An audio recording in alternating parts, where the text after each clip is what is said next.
What's up everybody, this is Warhawk Beyond 2040 in the house, bringing to you a brand new review series of The Flash Season 6. Now, just as I mentioned in the Supergirl review series that I've just started on, I figured that because I'm reviewing all of the Arrowverse shows, especially with Crisis on Infinite Earths crossover events right around the corner, I thought what's better way than to do all of the shows. So here we are, a brand new review series of The Flash, and I'll be covering Season 6. And with that all said, let's get right into it. We're going to talk about the first episode entitled Into the Void, which is the Season 6 premiere. Now in this episode we get a huge tease about what exactly happens to the Flash in the Crisis event. Now anybody who has read the graphic novel or has heard about it, you'll know what I'm talking about, and you'll know about the significance of the big role that the Flash plays in the Crisis. But we'll get to that momentarily, so we're going to start talking more about what went down in the Season 6 premiere. Now this episode pretty much picks up from the end of the Season 5 finale. At the end of the Season 5 finale, Nora West Allen disappeared out of existence, and that changed the events of the year that the Crisis takes place. Instead of it being in 2024, it was pushed back to 2019. So in this episode, this is kind of like the aftermath of what happened to Nora West Allen, and Barry and Iris are more or less trying to deal with the fact that she's gone. So some pretty emotional stuff going on here. So in this episode we kick off with a power surge that happens in Star Labs. Barry and Iris track it to the time vault where Nora's last message is being played on a loop. Now I believe this episode takes place about 4 months after Nora's death, so a lot has happened since then. So Cisco and Camilla are watching the computers, and Barry is tracking down a speedster called Godspeed. Now Godspeed appeared in Season 5.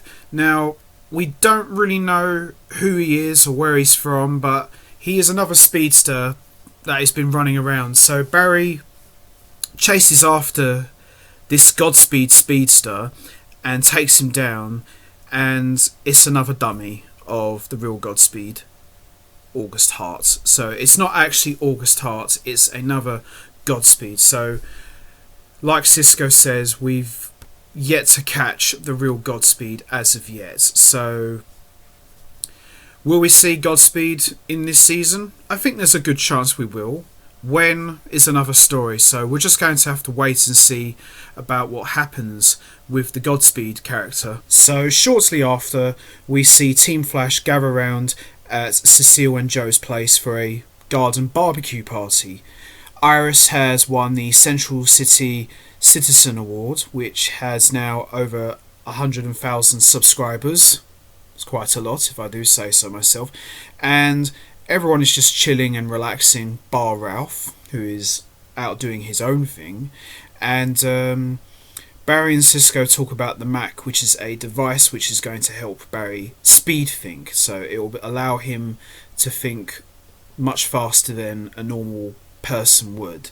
And the team ask about how they're holding up following Nora's death. Iris then asks about a series of boxes that were in the basement.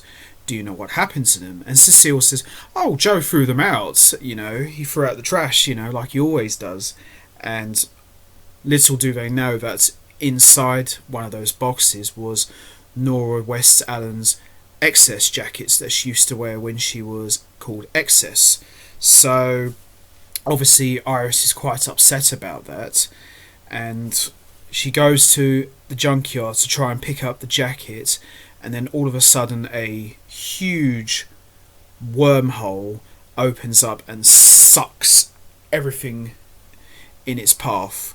So the team try to figure out where this black hole came from, but they don't know exactly how to track it. We then see Ralph Dibny return in full black suit and bow tie.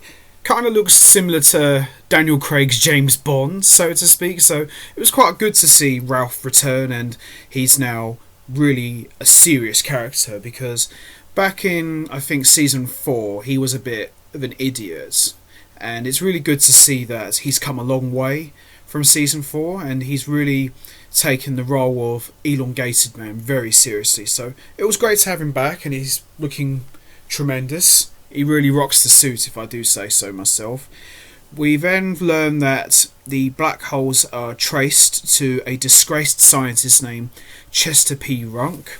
They watch a live stream of Chester in his house, where he builds a device that accidentally creates black holes, and that's what's causing all these black holes to appear in Central City. Iris and Cecile go to see Chester at the hospital, where he's been catatonic ever since this accident happened, and he doesn't speak, but we learn that he is able to control the black holes through his touch. So unless they try to figure a way to stop the black holes, there is a possibility that it could kill Chester at the same time. So Caitlin and Cisco look into Chester's brainwaves, and they figure out that the black hole is being generated from the other side of his conscience. Cisco suggests that maybe throwing a grenade into the black hole could cause it to close. Barry very defiantly says, "Look, we're not going to be killing anybody. I don't want to lose anyone else after, what's happened." So he's obviously still in a state of grief. And Iris reveals to Barry that she lost Nora's excess jacket and she doesn't know how to get it back. And Barry says, "Don't worry, we're going to get it back." And they now learn that the black hole that Chester is causing is now all over the entire city, and the team figure out what to do, and that the gauntlets that Nora made against Cicada might be the only way to save both the city and Chester. Ralph and Killer Frost help save the citizens, while the team at Star Labs puts Chester inside the Mac to preserve his brain. And we see Barry running at full speed and jumps, flying into the black hole, and Cisco plays Queen's Flash song. It was quite a cheesy moment, but at the same time it was quite funny to see Barry just flying up in slow motion, and you hear the Flash. So that was quite funny. I couldn't stop laughing at that. And Iris looks at Cisco and says, "Really?" And Cisco goes, "Yeah, I've been saving it for a moment like this." And you know what? It's fine. You couldn't really do something like that in Arrow, because I don't think Arrow could pull that off. Not saying they couldn't, but it's not that kind of show. It just works perfectly for the Flash, because the Flash, unlike Arrow, can be funny and stupid at the same time, but not to the point of ridiculous. So it works brilliantly here, and you know what? It just fits, and I just couldn't stop laughing. And as he's like flying slower and slower, and you just hear that bass line go dum dum dum dum dum dum dum dum dum. It's just really, really stupid, but it's really funny at the same time. And Barry manages to close the black hole and saves the remaining parts of Chester's brain. And the black hole implodes, and Chester wakes up back to normal, but his eyes are glowing yellow. So the Team Flash determines that Chester needs to stay in the Mac for another 4 to 6 weeks to get his brain back to normal. And Barry reveals to Iris that I got Nora's jacket back from the black hole, and I've put it on display in the time vault. So all is right with the world. But, however, the lights go out, and there he is, the Monitor, standing there. And, I wasn't really sure if we was going to see the Monitor in this episode, but I'm really glad we did, because now we can start preparing for the Crisis event. And the Monitor reveals that I was the one that destroyed Nora's video message, and he reveals that the Crisis is coming on December 10th, 2019, 5 years earlier than originally. And Barry says, there has to be another way to stop this. I know what's coming. Just tell me what I can do. And the Monitor says that in order to save billions of deaths, the Flash has to die. And obviously that really upsets Barry and says, look, there must be another way. And the Monitor says, I am truly sorry, but the events have already been set into motion, and there's nothing I can do or you can do to change your fate. And that's how the episode ends. And I'll tell you what, it was a good way to end the first episode, and it really puts everything into perspective. So we now know when the Crisis is going to take place, and we know that the Flash is destined to die. But I've done a previous video.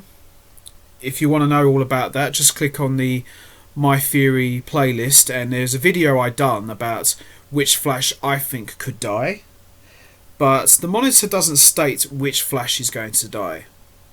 So who knows? Is it our Barry Allen or not? But I'm sure over the course of this season we will find out more about the Flash's role in the Crisis and the events leading up to it. So I'm going to leave this video here for all of you.